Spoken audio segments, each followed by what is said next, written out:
What is up, gamers? Staxwell's back at it again today with another market watch. No Raid Shadow Legends ads, no Squarespace ads. We're just gonna jump straight into it here with Techlo Foundry Heart. A lot of craziness has happened this week. We had a calling, first calling in quite some time, and then we had a new set announcement, all the Mechanologist set. Pretty crazy stuff, pretty crazy going on the market. Techlo Foundry Heart is up to 125. For those who don't know, spoiler alert, pretty much every Mechanologist card on the market has just gone terminal.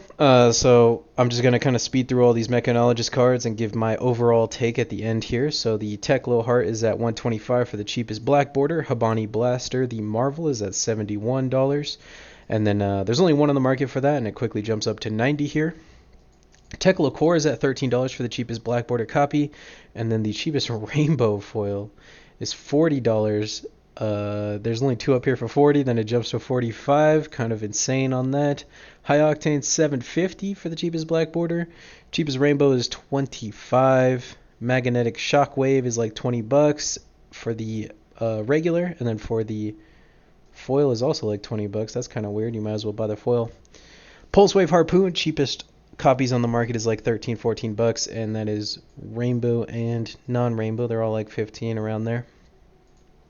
Construct Nitro Mechoid. We talked about this one last week. Cheapest rainbow foil on the market is like $8. There's only one of them up here for $8, sorry. So the cheapest realistically that you could get a playset for is like $13-14. And that's rainbow. If we jump up to cold foil here, it's $43. Crazy. We just talked about this card last Monday, and it was $15 for the cold foil of this. So that is such a price jump. So what's my take on all this Mechanologist hype, all this Mechanologist movement? I think it's a bit inflated. I don't think it's worth picking up at this price point. We've seen similar things happen, like with Dusk Till Dawn, when all of the Runeblade stuff got bought out, and Vincent didn't even wind up playing any of it. We've seen similar things in the past. I think it's probably just worth waiting, worth letting some of this Mechanologist stuff replenish itself on the market. Of the cards I've mentioned, I think that Pulse Wave Harpoon is probably the best pickup. I can't imagine there will be decks that are boosting that aren't playing Pulse Wave Harpoon.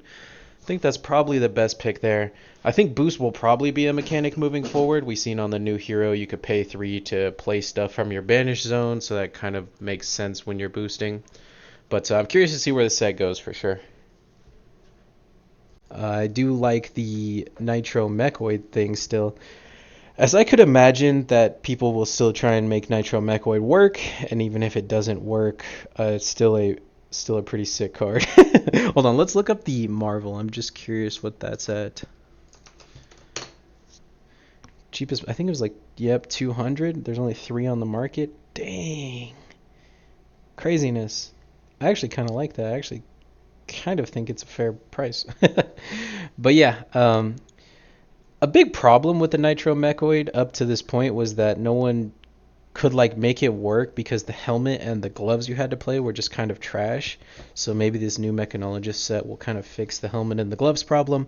Maybe make Nitro Mechoid a little bit more playable. But even this is like a speculative thing. I'm not even super in love with this investment. So yeah, personally I don't like paying those prices. Moving on. Warmonger's Diplomacy is still in every deck. I don't think this card's going down anytime soon. Cheapest non-foil is $40. Cheapest rainbow foil. There's only 4 sellers on the market, and the cheapest one is $60.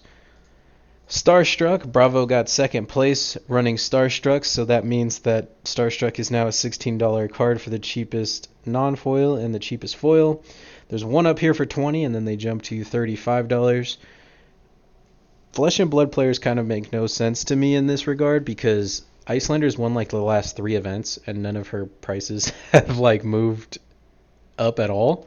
But then Starstruck gets second.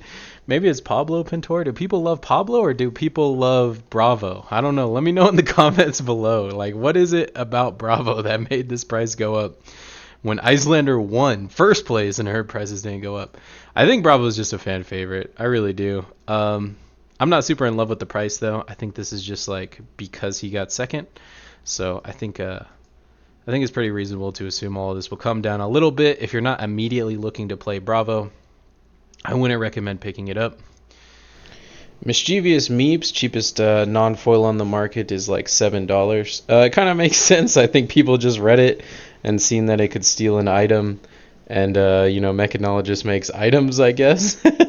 Could also be going up because of the skirmish season or something like that. Anyway, cheapest non-foil is $7. Cheapest rainbow foil is $15 here.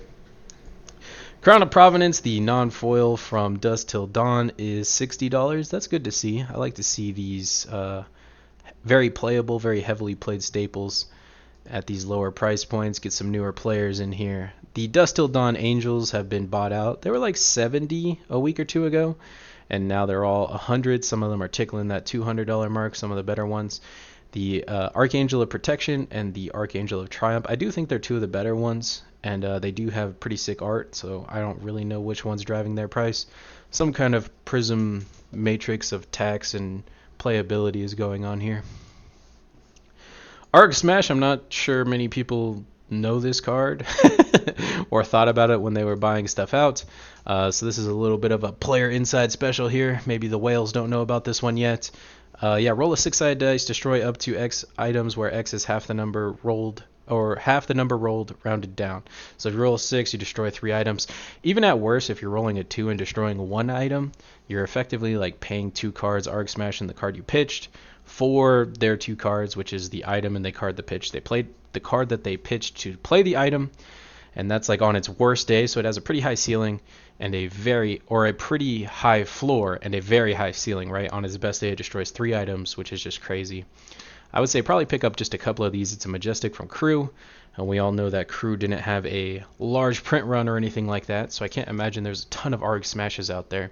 Cheapest on the market is $3. Cheapest Rainbow on the market.